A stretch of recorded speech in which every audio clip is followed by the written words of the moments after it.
Hey guys, it's me, Christopher here, back with yet another Ulrich book reading. And this time we're going into chapter 5 and 6. And last time we heard that all got into trouble with the teachers. And our mysterious man was poking around the hermitage and Kiwi got injured by the dogs. And where's the return in time when you need it? Let's see how things will unfold today. And let's enjoy the episode.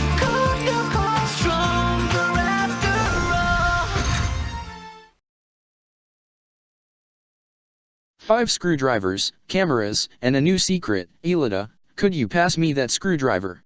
Ulrich had climbed up under the awning of the Hermitage's garage, precariously balanced on an old and rickety ladder. He took the tool that the girl handed him and secured the last two wires from which the surveillance camera was suspended.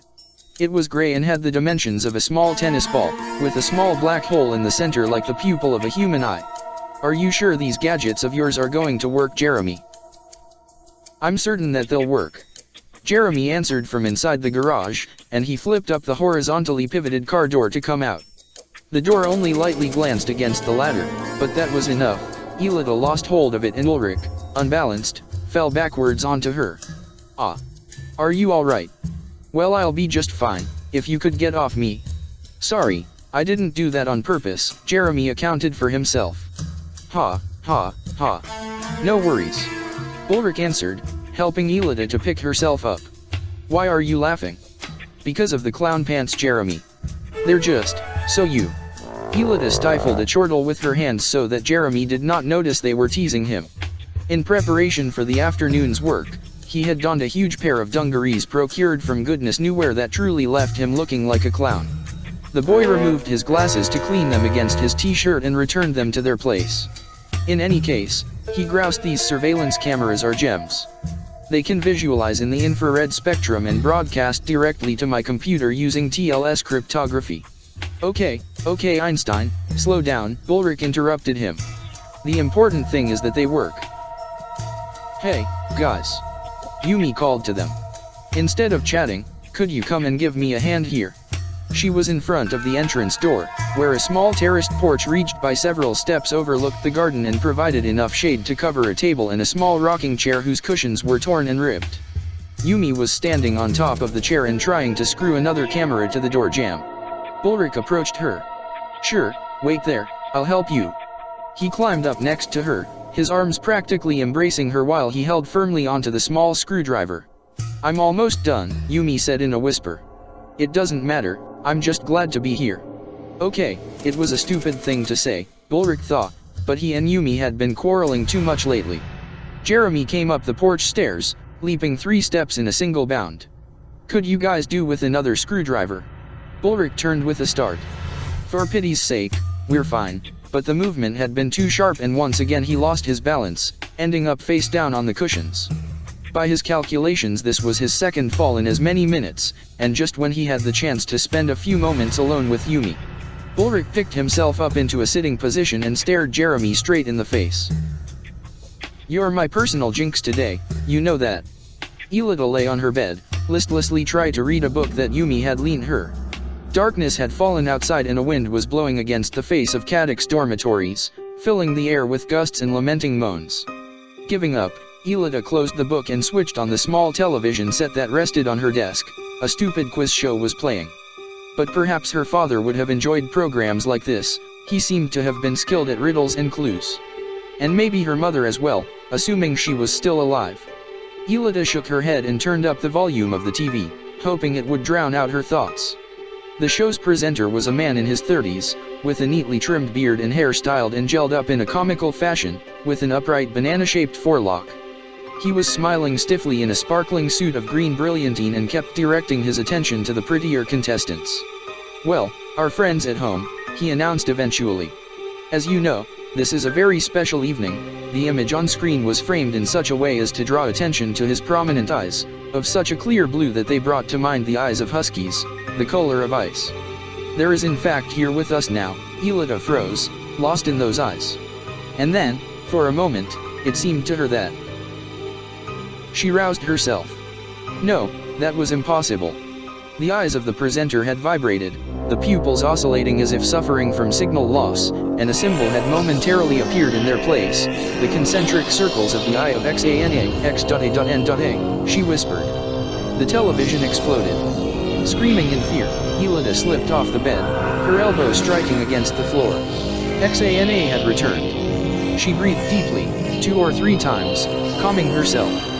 Avoiding the broken fragments of glass that were now scattered over the floor, she picked up the television's remote control, now emitting a thin coil of smoke. It was obviously no longer functional, but the inbuilt LEDs were still illuminated, neither had the room's ceiling light blown out. If a similar thing had occurred not so long ago, Elida would have hurriedly called her friends and together they would have made tracks for the abandoned factory beneath which hid the underground castle, the secret laboratories that housed the supercomputer, and would have entered into Lyoko to deactivate one of the towers. XANA always followed the same modus operandi: activate a tower on Lyoko and through it bring about all kinds of disasters in the real world.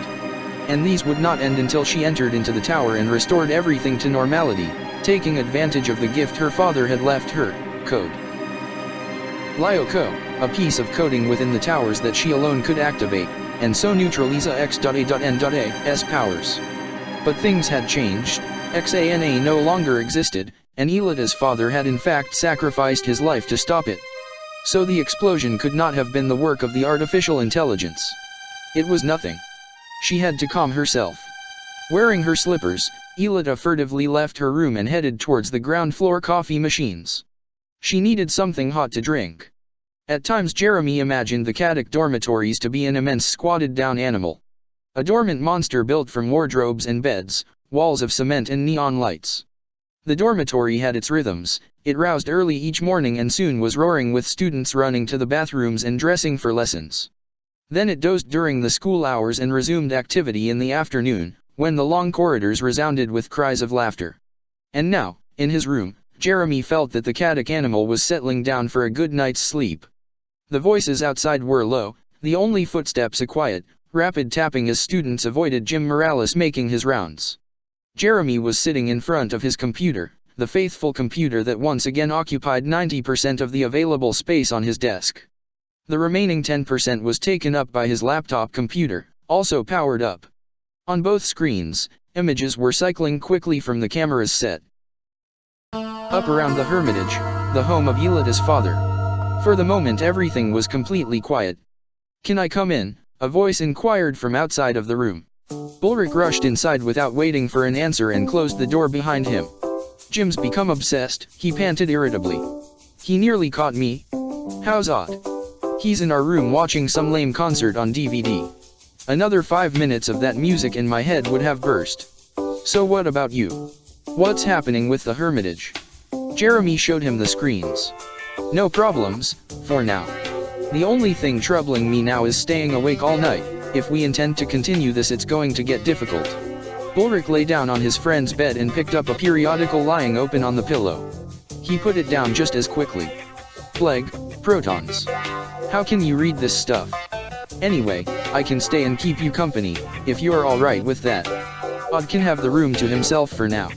MMM. So how's Yumi?" It was a strange question, coming from Jeremie. Between himself, Ulrich, and Odd there was an unspoken pact in place. He admitted to seizing up around girls, and accepted, and appreciated, their observations on who were the belles of Caddick's female student body. But none of them ever discussed, in a serious manner, the people most important to them, Elida in Jeremie's case, Yumi with Ulrich, and whomever was Odd's current girl of the moment. But the fact was that events were taking their toll on Ulrich, and Jeremie could no longer keep dancing around the subject. "Yumi's fine, as far as I know," Ulrich grumbled. "We've not spoken much lately." "I've noticed as much," Jeremie said. "But why?" Ulrich was not a particularly talkative type, but in truth the evenings were long and Jeremie had suddenly noticed that his friend had too many thoughts swarming around inside his head. Perhaps he needed to confide in someone, just to vent his feelings or seek some intelligent advice. It was exactly like that. Strangely, Ulrich had just as great a desire to speak as Jeremie had to listen. And, one after another, Words poured out that illuminated him on his friend's emotional situation. What he had said to Yumi when she had refused to look after Kiwi, and what she had said in return. The way things never seemed to succeed between them. Never. An ugly story, Jeremie said at the end. But it seems to me that you could resolve things quite easily. He smiled as Ulrich raised his eyes to the sky. According to him, for some things there were no solutions. And always, when there was a solution, it was never easy. Jeremie knew the feeling well. And what would your answer be? I'm all ears, Ulrich muttered, skeptical. Jeremie tensed his shoulders and looked at the floor. Well, for example, you could tell her the truth. Ulrich looked him in the face. And that would be? Jeremie sighed. It was a cruel joke in the history of love. When you were caught in the middle of it, you understood nothing from nothing. But from an external perspective, it all seemed crystal clear. That would be, he explained, that you can't carry on in this situation where the two of you claim to be just friends, when you and everyone else know it's something more. How long has it been now? Ulrich closed his eyes in concentration. How long? Since when? Since Yumi told you that she preferred for the two of you to just stay friends. Ulrich scratched his head, trying to remember. Oh, about a century now. Exactly. And since then the two of you have continued to love each other very much. Jeremie blushed. In short, you've not stopped. And now you don't have it in you to carry this false pretense any further, but you've not had the courage to say as much to her. Ulrich glanced sidelong at his friend, with a smile. Know it all. This isn't easy for me, you know, Jeremie replied, smiling in turn. It's more difficult than trying to repair a quantum supercomputer. So I should go talk to her. To apologize at least. To make Jeremie look. What is it? What the heck's happening on the monitor? The two of them turned. A man wrapped in a long coat had leapfrogged over the Hermitage's gate and was making his way towards the porch. Who is that? Asked Ulrich in a croaking voice. Wait a moment, I'll switch to camera #2, Jeremie said. The image changed, capturing the intruder from above the door jamb, the camera that Yumi had set up. The man was very young, with a smattering of hairs on his chin that hinted at a small beard and a cluster of freckles on his nose. His hair was the color of dark copper.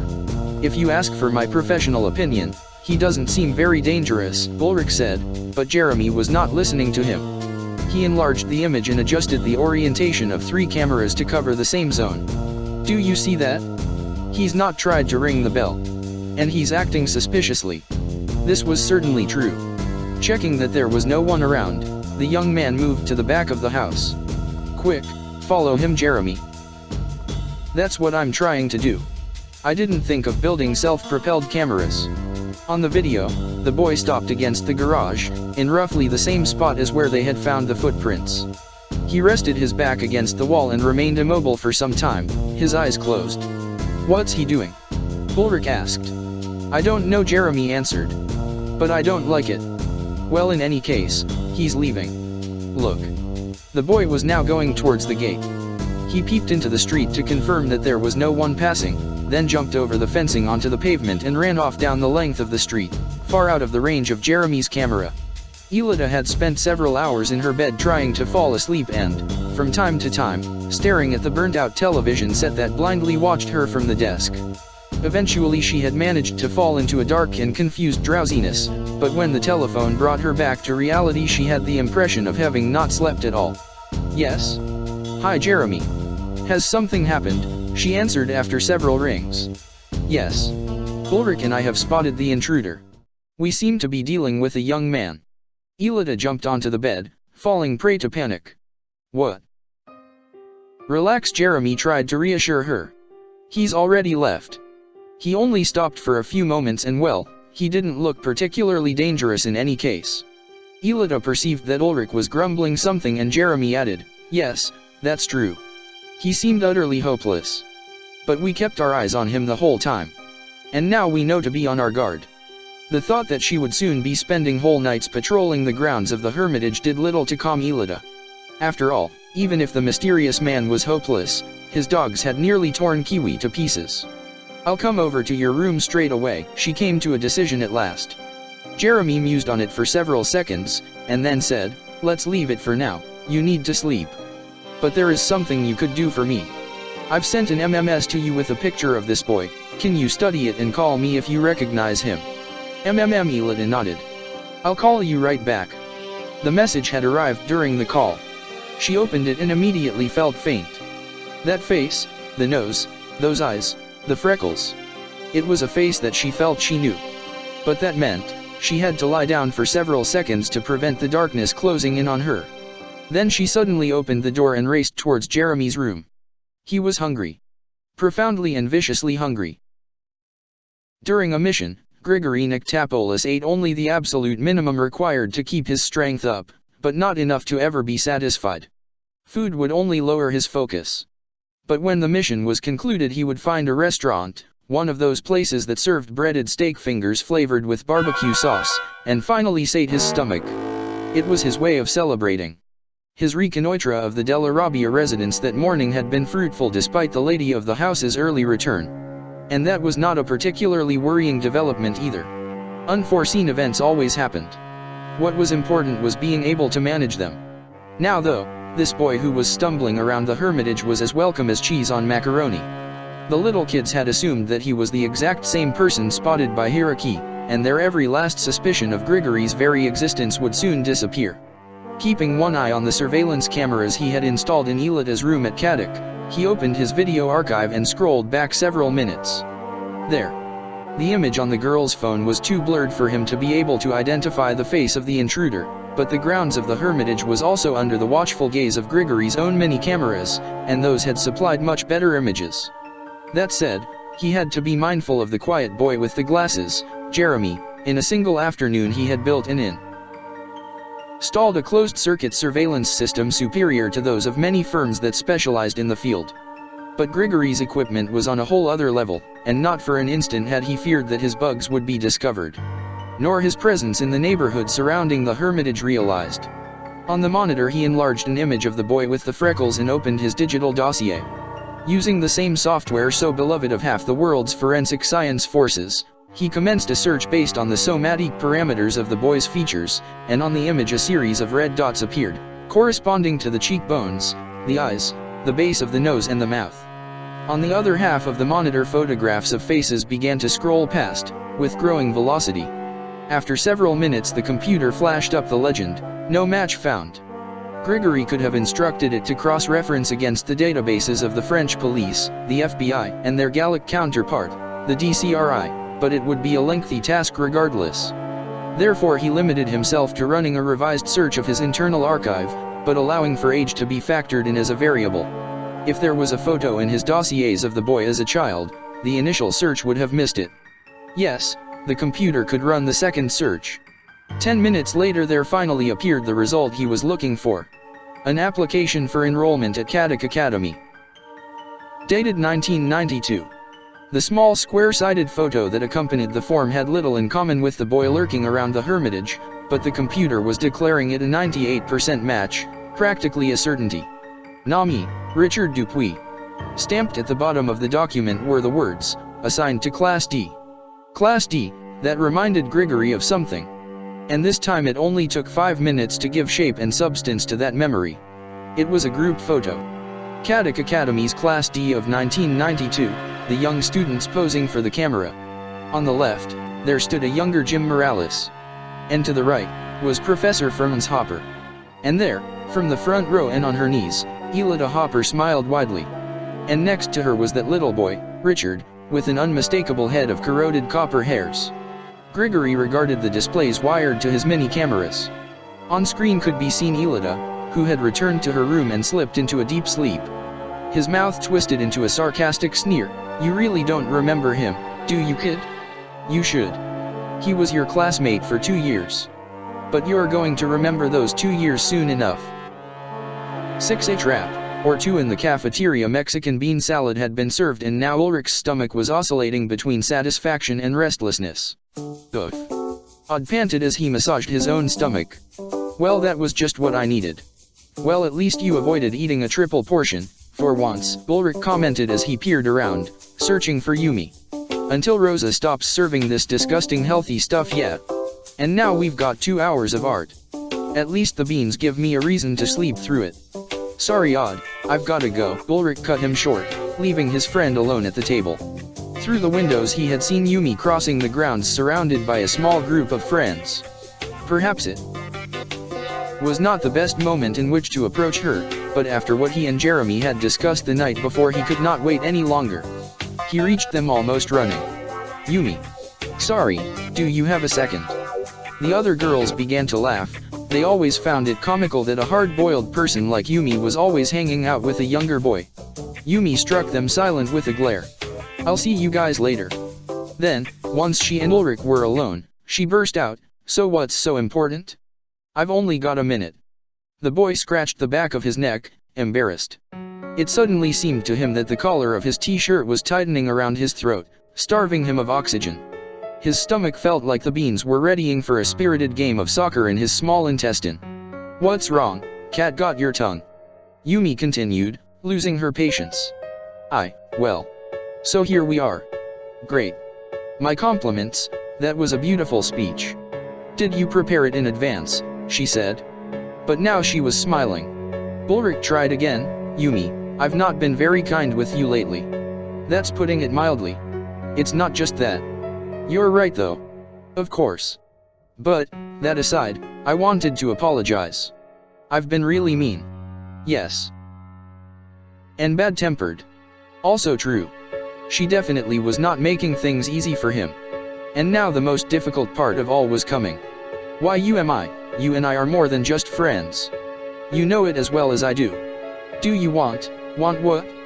You see. I'm Aya and Yumi. I've been mean to you, Yumi. I'm sorry. I swear it." She extended her hand and her fingers brushed against his cheek, which ignited in flames at the brief contact. "Let's let it be. I've been crosser than normal myself. We can just put it behind us as if it never happened, okay?" She made to leave, but Ulrich moved to block her. "Yumi, you and I are more than just friends. Come on, it was just one sentence, but did it have to be so hard to say it?" And at that moment, Sissy Delmas angled in towards them, inevitably accompanied by Hervé and Nicholas. With an industrial-strength dose of confidence, she draped an arm over Ulrich's shoulders, the other gripping him around the waist. Then she squared off with Yumi, looking the other girl in the eye. What a dark expression. You should be gentler with our Ulrich. He's very sensitive, you know that. He needs an understanding girl to take care of, Sissy." Ulrich yelled in annoyance as he distanced himself from her. "Yumi and I were talking." "Well, I have classes I should be in," Yumi cut him off. Ulrich was about to add something in protest, when Sissy took his hand. "Hervé, Nicholas, you can go too. I'll join up with you later. Ulrich, what would you say to us studying together for the rest of the afternoon? And you're so good at science, you could help me." "I've never been good at science," he burst out. "If you need help, go ask Jeremie." Yumi turned her back and bade Ulrich farewell with a wave of the hand and a half-smile. He watched her black hair rippling in the breeze as she walked away. Sissy pinched his cheek. "Look at that, we're all alone together, just you and me." Maybe it was the bean's fault, but Ulrich's stomach suddenly felt like it was being gripped by a vice. Monsieur Chardin was walking between the desks with his hands folded behind his back and loudly pontificating on the subjects of film, cinematography, and the mysteries of decoupage. Elida snorted in frustration. That afternoon the others would be heading off to the factory to prepare a trap for the Hermitage's intruder, but she had promised Tamia that she would help her with the audio track for a film.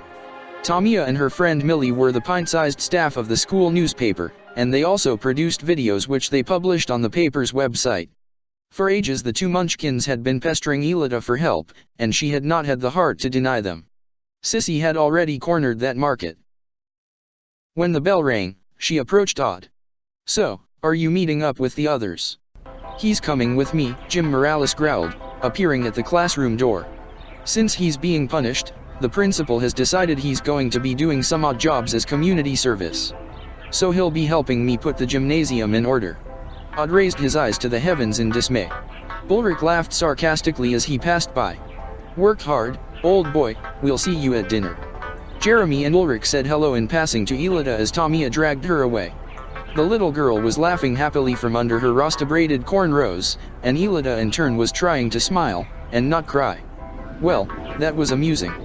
Ulrich laughed, waving goodbye. "You're heartless," Jeremie chuckled. Together they headed through the grounds of Kadak, in the direction of the abandoned factory.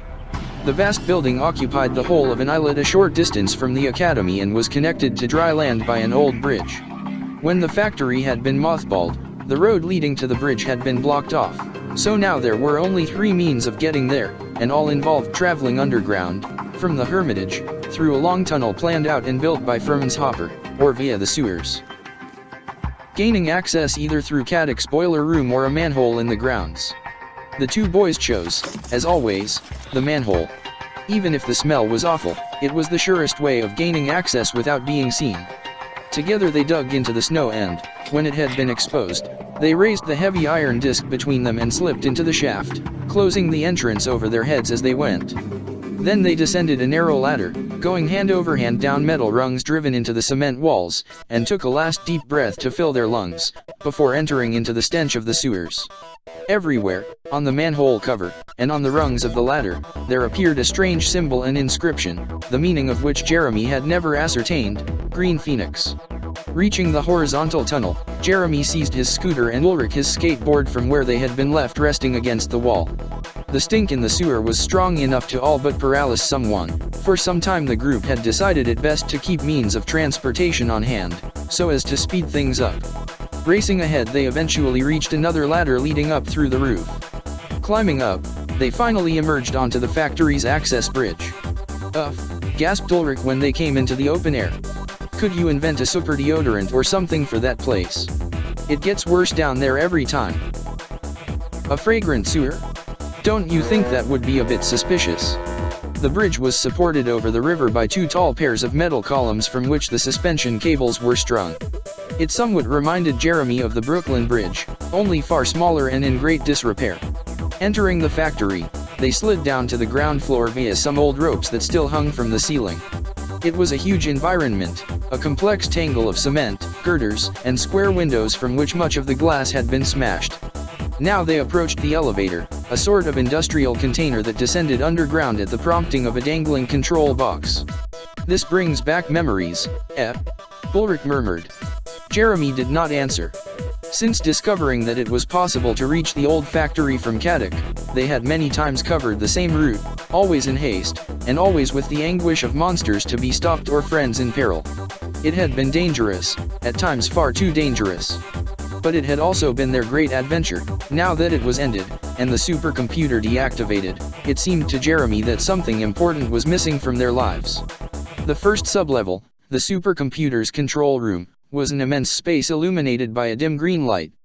The center of the room was dominated by a metal ring that jutted up about 30 centimeters from the floor. This was the hollow graphic display that allowed Jeremie to oversee his friends' activities on Lyoko, monitoring their positions relative to those of the monsters. Beside the projector there was the revolving armchair of the command console, with the associated monitors and keyboard mounted on the end of a huge mechanical arm. Jeremie completely ignored the computer, now sat and darkened, and opened the door of a cupboard in which a little of everything was stored. And then suddenly he began to select circuit boards and robotic components, data cards, and cables. Ulrich squatted down nearby and pawed through all the technological rubbish. "Doesn't it upset you?" he asked his friend. Jeremie looked at him with an interrogative air. "What?" Shutting down the supercomputer. Jeremie sighed and for a moment felt his eyes pinched shut behind his glasses. "Honestly, I try not to think about it. All the nights that I spent down here, alone, back when I was trying to materialize Elida into our world. And all the times when I tried to help you guys on Lyoko, yeah. You were the mind, and we were the arm wielding the sword."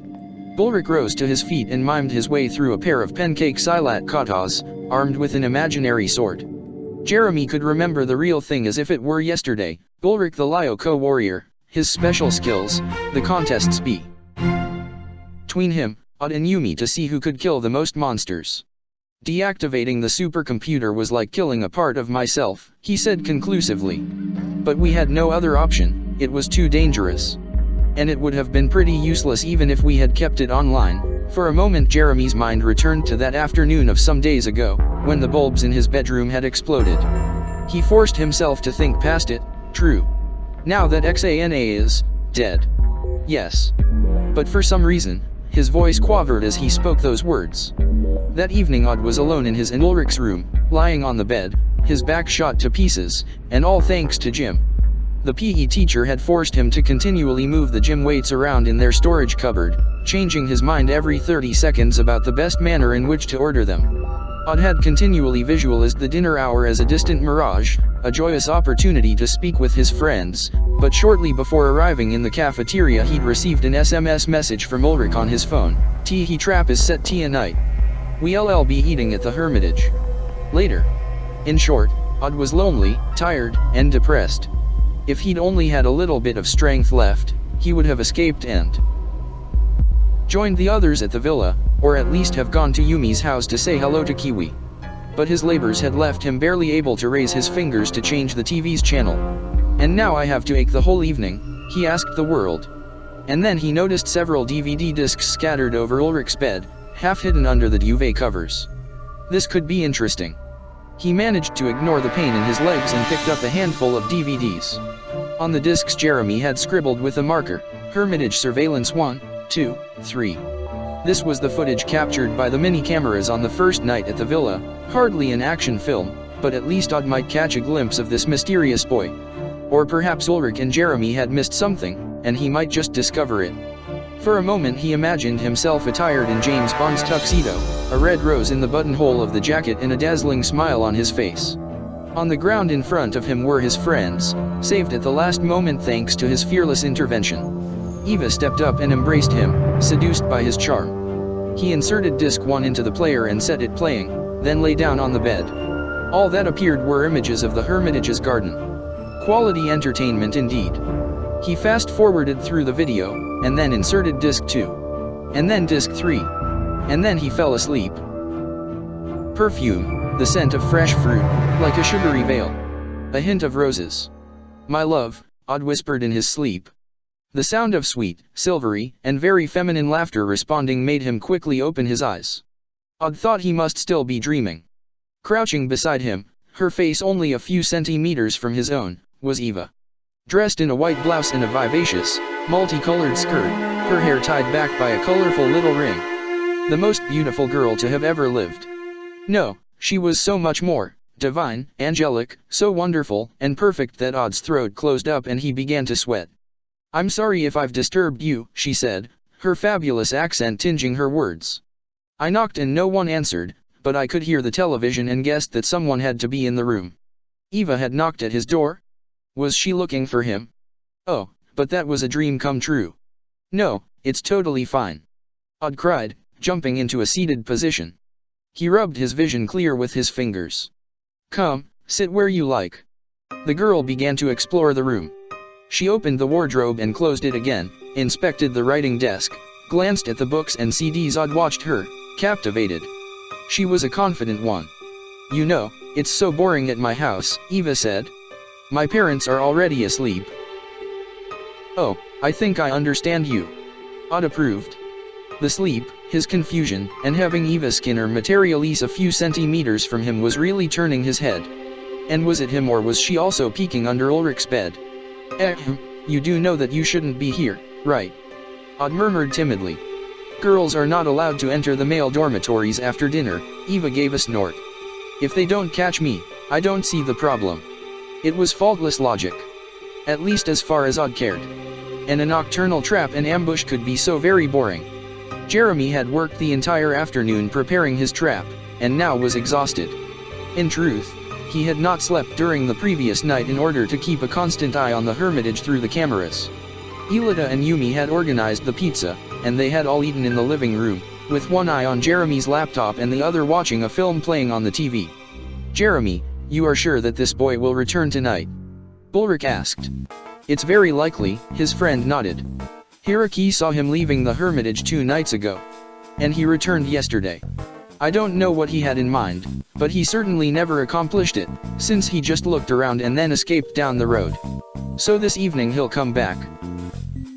They all stopped chewing. Elida whispered, I don't feel good about this. Jeremie strove to sound cheerful. Don't worry, there's nothing you need to do. There are 3 networked robots in the grounds around the Hermitage.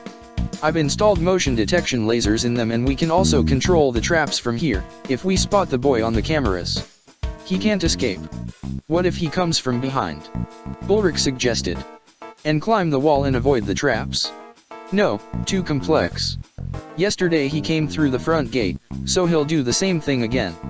And in any case, the rear of the house is covered by the cameras as well.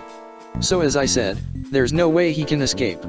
Which only leaves one thing that you have to do. The others stared interrogatively at him. Pass me another slice of pizza. I'm starving. Odd did not know what to think. Eva was not only the most beautiful girl on which he had ever set eyes, but she was also nice and intelligent. They had been speaking together for how long now, an hour? Without a moment's interruption or embarrassment. Eva had asked him if he was interested in photography and he had nodded. He adored the photos of singers in music magazines, but it seemed to him that she had not understood. Instead she was talking about photography at the expert level. She had shown him some photos of America that had taken his breath away. And she had stacks of information on the use of objective lenses and editing software. All the while she had sat next to him, her wonderful legs crossed over each other. And at times, while speaking, her hand had brushed against his. You can't stop and sleep here, he boldly asked when Eva made to rise. He had gone mad. If the principal caught them, it would guarantee his expulsion. The girl smiled predatorily. That wouldn't be very profitable to either of us, Odd. But I would like that very much. But maybe one evening you could come and sleep over with me. My parents are often away for work. Do you know my address? I can leave you my telephone number as well. Odd was so stunned that he was barely able to nod his head. Eva laughed again and produced a felt tip pen out of her pocket. Taking one of his hands, she wrote out the details on the skin of his palm, with all the lightness of a butterfly. There you go. My address and number. Thank you for the evening, Odd. I've had a really good time. Odd's cheeks felt like they had caught fire. Me, too. And I'll never wash this hand again, I swear it. Eva giggled. Then, unexpectedly, while Odd was looking at her with adoring eyes, she stepped forward and kissed him. Right on the mouth. Several switches in his mind immediately short-circuited. By the time he himself realized what had happened, Eva had already shut the door behind her. What a girl, he mumbled, his expression blank. In the meantime, his television set had never stopped playing back the footage of the hermitage that Jeremie and Ulrich had recorded the night before. And right then Odd noticed that there was something very, very strange occurring on screen. Something that no one else had yet to notice. And there we go with that chapter. So, we find a little bit mystery of what our mystery man was trying to find. And there's another character in the works. And it seems that Eva likes Odd now, and it seems like things are really looking up for our heroes. So, anyway, as usual, comment and like if you like the video, and I'll see you guys another time. This has been the Lyoko book reading, and I'll see you next time.